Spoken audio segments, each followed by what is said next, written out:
how we loved you.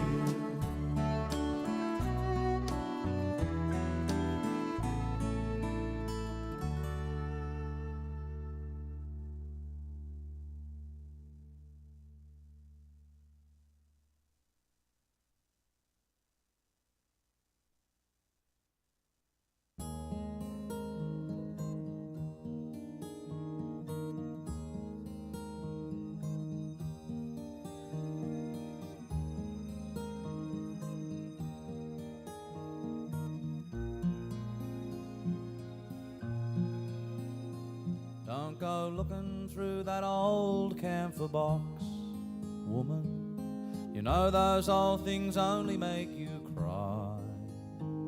When you dream upon that little bunny rug, makes you think that life has passed you by. There are days when you wish the world would stop, woman, but then you know some wounds would never heal. When I browse the early pages of the children, it's then I know exactly how you feel.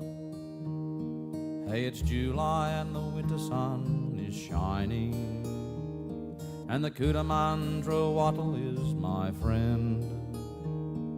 For all at once my childhood never left me, 'cause wattle blossoms bring it back again. It's Sunday and you should stop the worry, woman. Come out here and sit down in the sun. Can't you hear the magpies in the distance? Don't you feel the new day has begun? Can't you hear the bees making honey, woman, in the spotted gums where the bellbirds ring? You might grow old and bitter 'cause you missed it.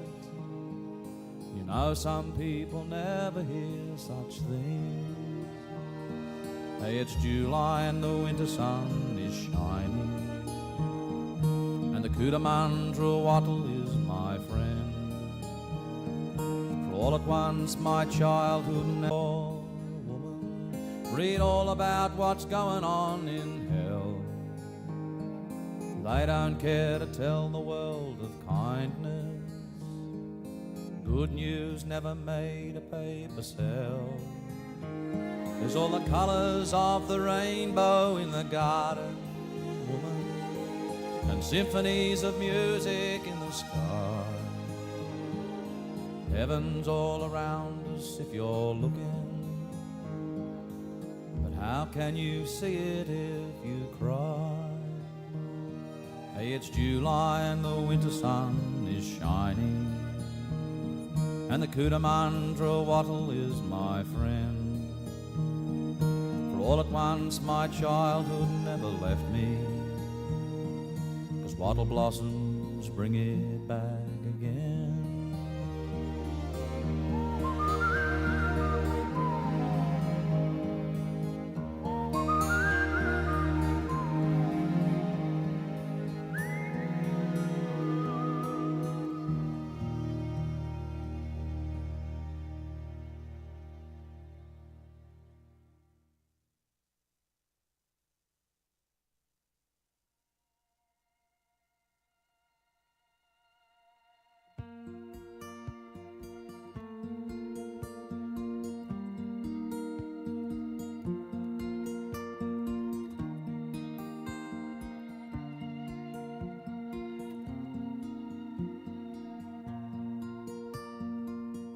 Galleries of pink galahs, crystal nights with diamond stars, apricots preserved in jars.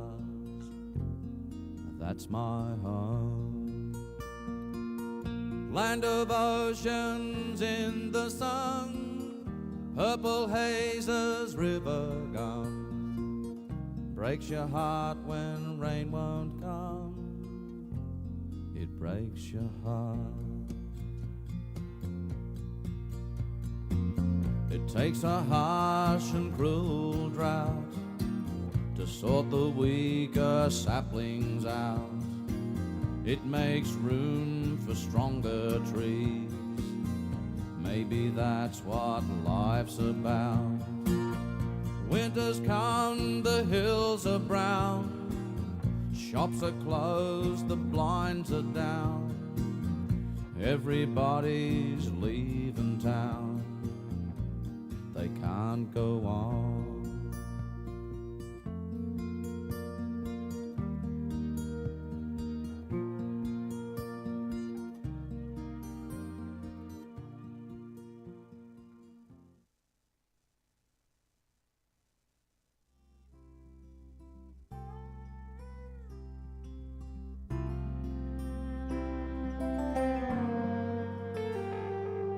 When I get where I'm going, on the far side of the sky, the first thing that I'm gonna do is spread my wings and fly.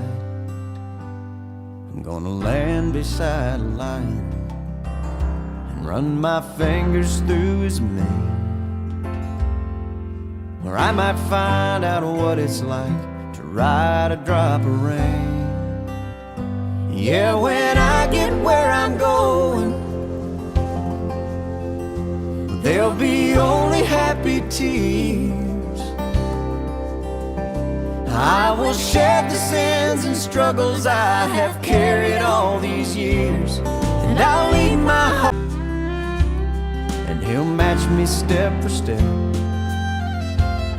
and I'll tell him how I've missed him every minute since he left. Then I'll hug his neck. Yeah, when I get where I'm going, there'll be only happy tears. I will shed the sins and struggles I have carried all these years, and I'll leave my heart wide open. I will love and have no fear. Yeah, when I get where I'm going, don't cry for me down here. With so much pain and so much darkness in this world we stumble through, all these questions I can't answer, and so much I'm going.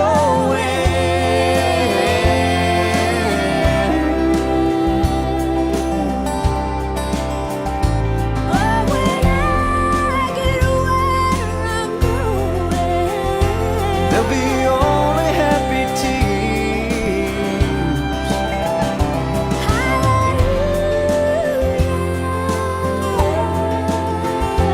I will love and have no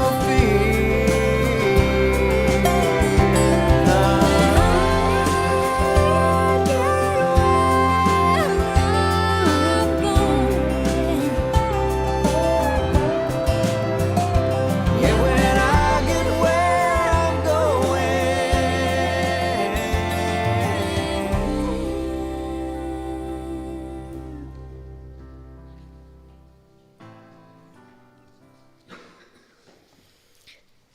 The stars have called you home, Mum, up high, so far away. I think they missed your brilliance. They just couldn't let you stay. You've shone that light of yours, Mum, on all the lives you touched. We've known your joy for years and years. I guess they thought, enough. They need your light up there now. This world grows ever dark. Your passion will rain down like love, dripped into every heart. The stars have called you home now. We'll miss you every day, and every night we'll scout the skies to watch you where you lay. And when dark clouds are gathering and the air's too cold to breathe, the life you lived will warm our bones, and your star will help us see. Beautiful words written by Donna Ashworth, words that encourage you to think of Molly when times get tough, to remember the love that you had for her and the love she had for you, and to keep her memory alive. Ladies and gentlemen, we've come together this morning to commemorate and honour the life of the loving matriarch of your family, Alice Mary Carter, Molly, as she was known to you all, a beautiful woman who was so much to so many. On behalf of her loving children, Ian and Marilyn, Gary and Belinda, Leanne and Steve and Chris and Julie and their families, I welcome you and thank you for being here to celebrate Molly's life and to say goodbye to her in a loving and meaningful way. Many of you have travelled a great distance to be here today, and the family will be forever grateful for this. I also welcome all those who are viewing online this morning as they were unable to join us in the chapel. You are all here because you have one important thing in common. Your lives have been touched by the good fortune of having known Molly as a mother or mother-in-law or grandmother, great-grandmother or great-great-grandmother or sister or auntie or cousin or colleague or friend. She was incredibly special to you all, and I know she will never be forgotten. Our time together is an opportunity to share memories of the life and personality that was Molly, a proud, strong-willed woman whose strength and determination were evident throughout her life. Following Molly's interment in the Burnie Lawn Cemetery, our chapel is yours to enjoy light refreshments together, to share your stories and to support one another. A down-to-earth, no fuss, no tears sort of woman, Molly would hate being the centre of attention today, but her death does unite us all, and it is inevitable that there is sadness and tears. But always remember, the most beautiful tear does not fall in sorrow. It falls in remembrance. It slips down your cheek in a quiet moment when laughter echoes from the past, when dreams once held close still stir gently in your heart, and when the memory of a voice or a smile brings both warmth and ache. It is a tear born not of pain but of love so deep that it refuses to fade. It speaks of what once was, of what still lingers, and of a longing that only exists because someone mattered so much. You, her family, meant the world to her. A tireless worker, caring and kind, she would do anything for you, tend to your every need and more. She willingly bestowed her gifts and talents upon you, enabling you to always face the future with courage and strength.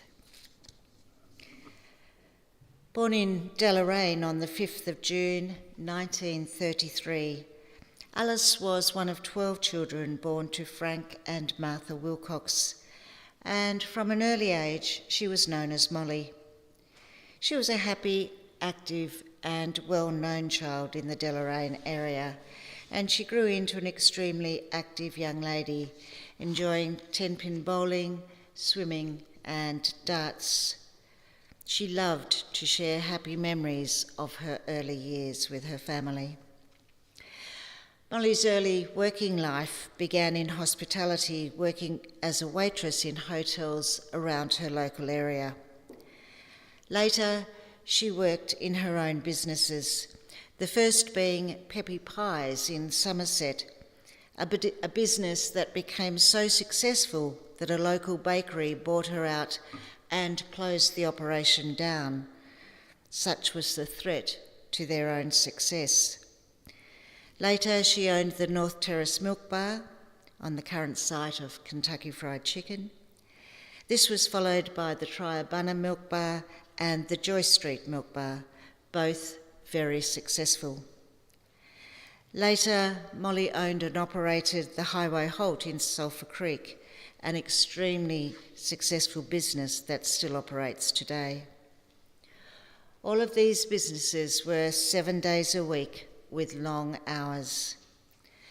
Not afraid of hard work, Molly was admired for her work ethic, something she has passed down to all members of her family.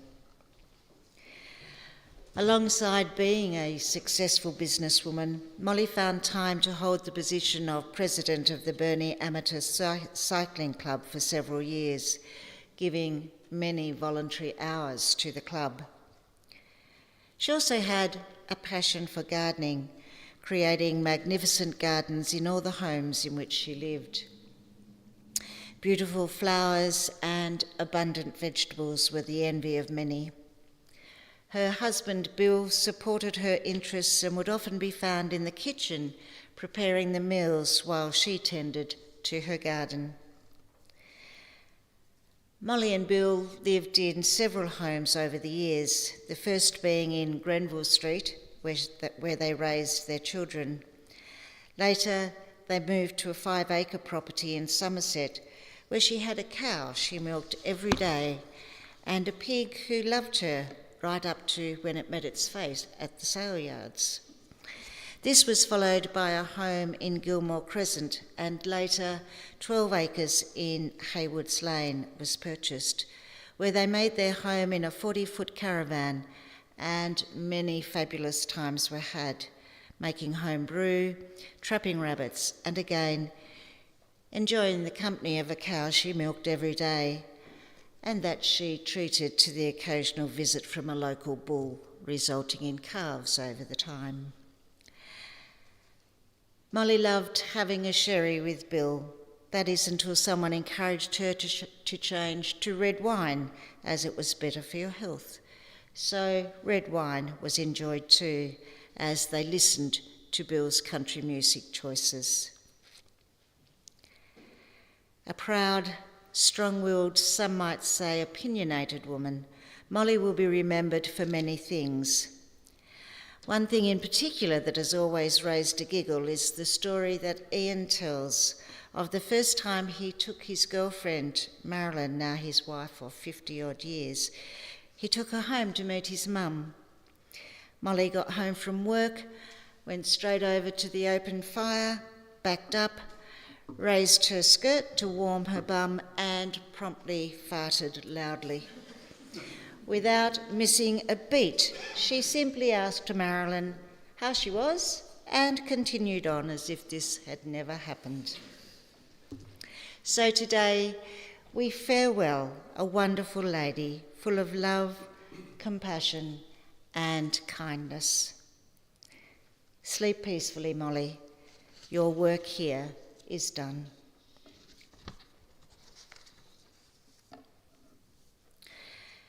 A tribute has been written by Molly's granddaughters Belinda and Courtney, and it's going to be presented to us this morning by Aaron. Thank you, Aaron.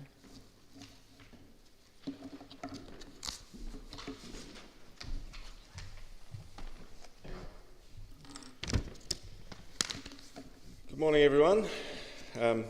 As Denise said, Belinda and Courtney would like to just share some memories that they had with their grandmother, specifically over the last probably 10 years or so. We're here today to celebrate someone truly unforgettable, our Nan.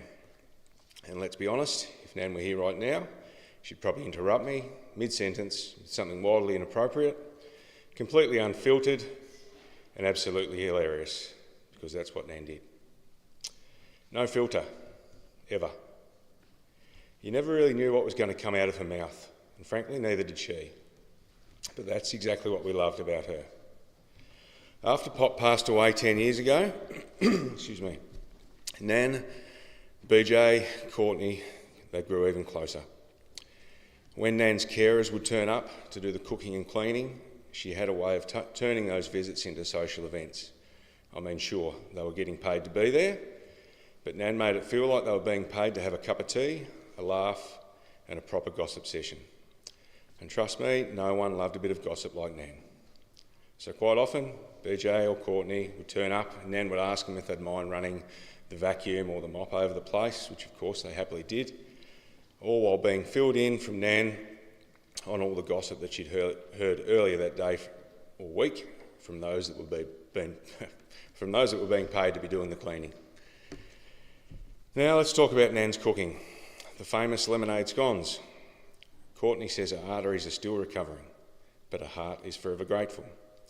Thanks for the recipe, Nan. They'll taste even better now, sprinkled with your memory and just a little pinch of sass. BJ would often have Nan over for dinner on a Sunday night, and Nan would bring dessert, which was normally cream puffs. Wow. Soft, fluffy, and they were obviously very filling, given that most Sundays Nan would finish a dessert and fall asleep at the table.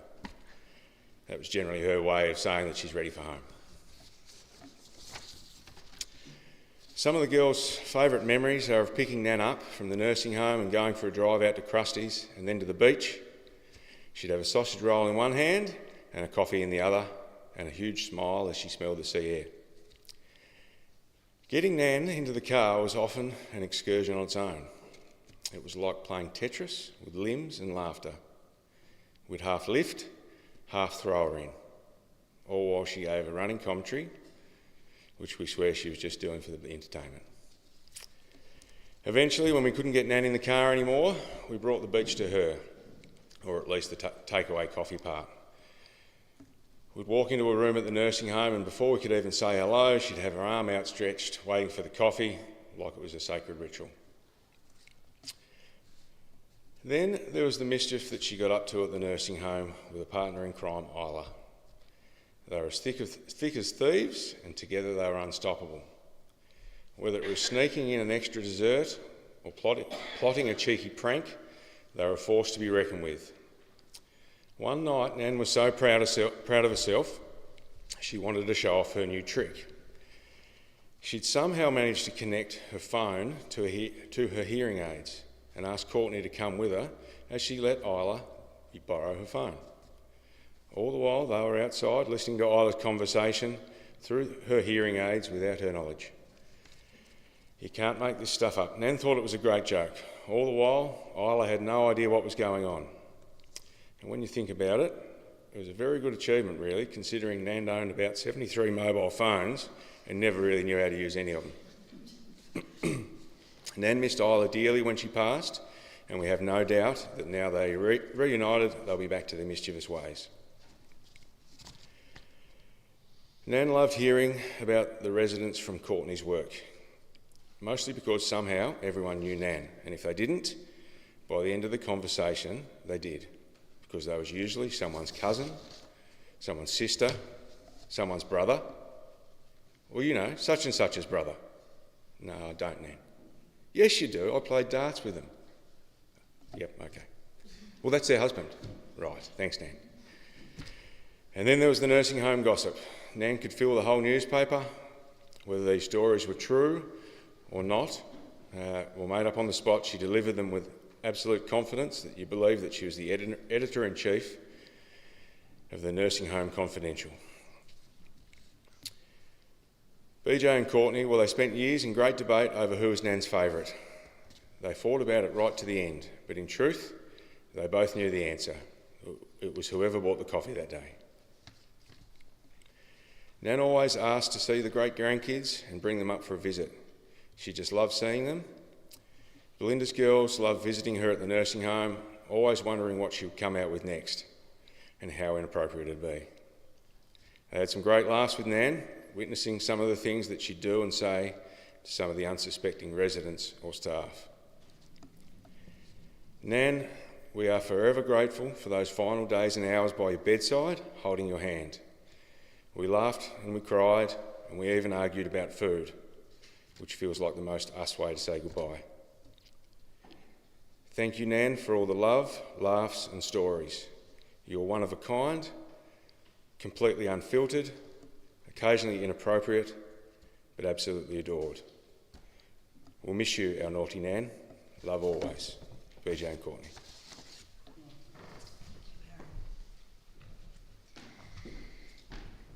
Thank you, Aaron and Belinda and Courtney. What beautiful memories you have of a wonderful woman.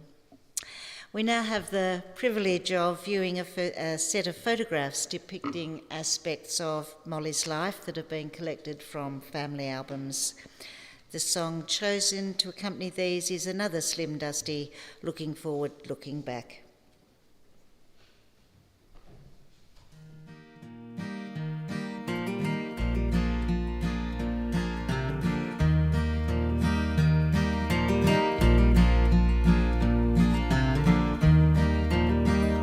Looking forward, looking back, I've come a long way down the track, got a long way left to go, making songs from what I know, making sense of what I've seen, all the love we've had between you and I along the track, looking forward, looking back. There are strange days full of change on the way, but we'll be fine. Unlike some, I'll be leaning forward to see what's coming, looking forward, looking back. I've come a long way down the track, got a long way left to go, making songs from what I know.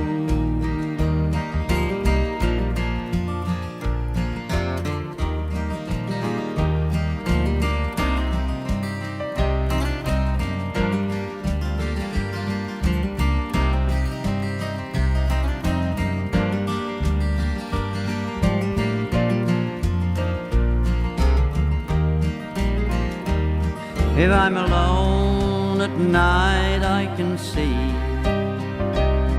through all triviality of the day, and I'm okay. I just think of those who are dear to me, looking forward, looking back. I've come a long way down the track, got a long way left to go, making songs from what I know, making songs from what I know, looking forward, looking back.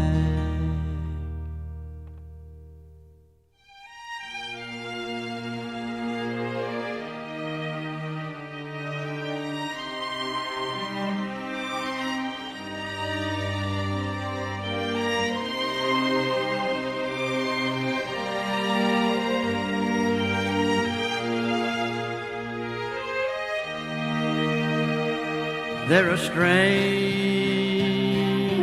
days full of change on the way, but we'll be fine. Unlike some, I'll be leaning forward to see what's coming, looking forward, looking back. I've come a long way down the track, got a long way left to go, making songs from what I know, making songs from what I know, looking forward, looking back.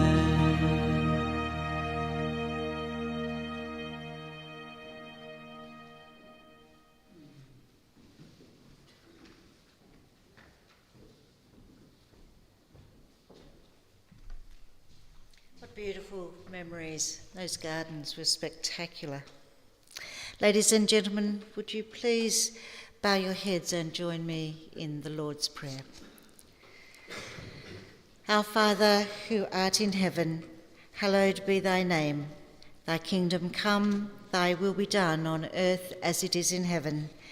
Give us this day our daily bread, and forgive us our trespasses as we forgive those who trespass against us.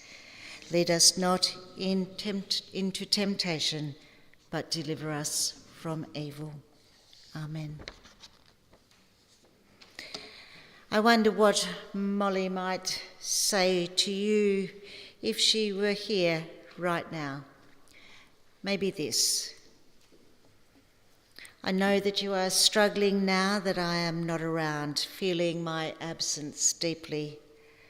But know this truth: I am everywhere you go. I am the voice you feel without a sound, a quiet resonance in your heart. I am every step you walk, a silent companion on your journey. I am every shining light you encounter, a beacon of hope and remembrance. Meet me in a memory, relive those cherished moments. I am there both day and night, watching over you. I am the feather at your feet, a gentle reminder of my presence. I am the wind that softly blows your hair, a tender touch from beyond. I am the whispers you feel, a silent kiss of affection. I am always there. I am the robin perched in the tree, a messenger of peace. I am tomorrow's butterfly, embodying transformation and new beginnings. One thing I will always be unfailingly is your angel in the sky, watching over you always. My love remains a testament to the love and loss that transcends all boundaries.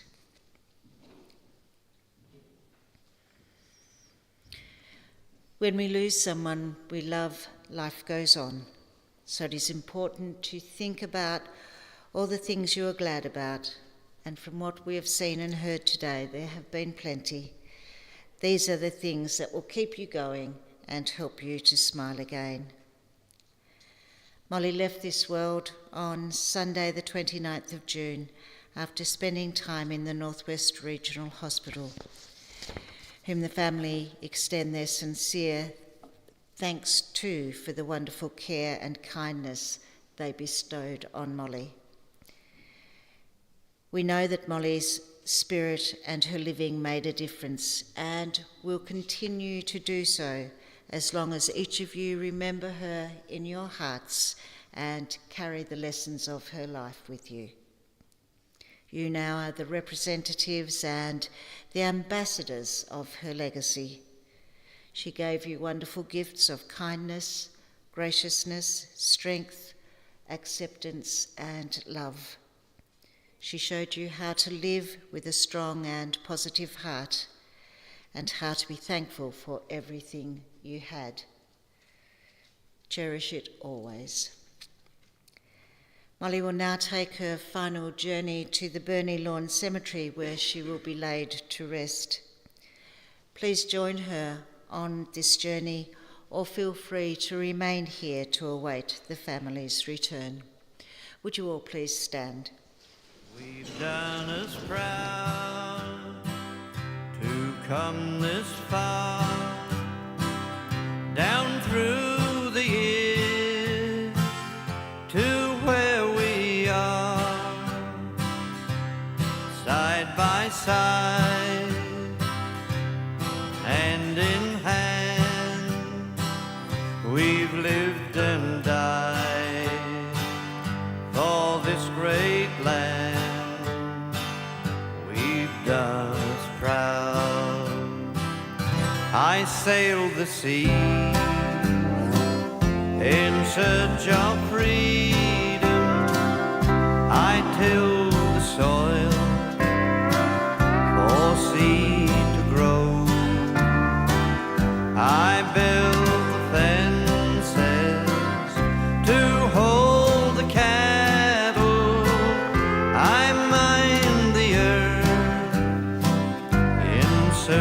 of gold. I sheared the sheep of golden fleeces. I formed a union to win fair pay. I built a railroad to cross the country. I fought a war for my country's sake. We've done us proud to come this far, down through the years to where we are, side by side, hand in hand. We've lived and died for this great land. We've done us proud. I kept a home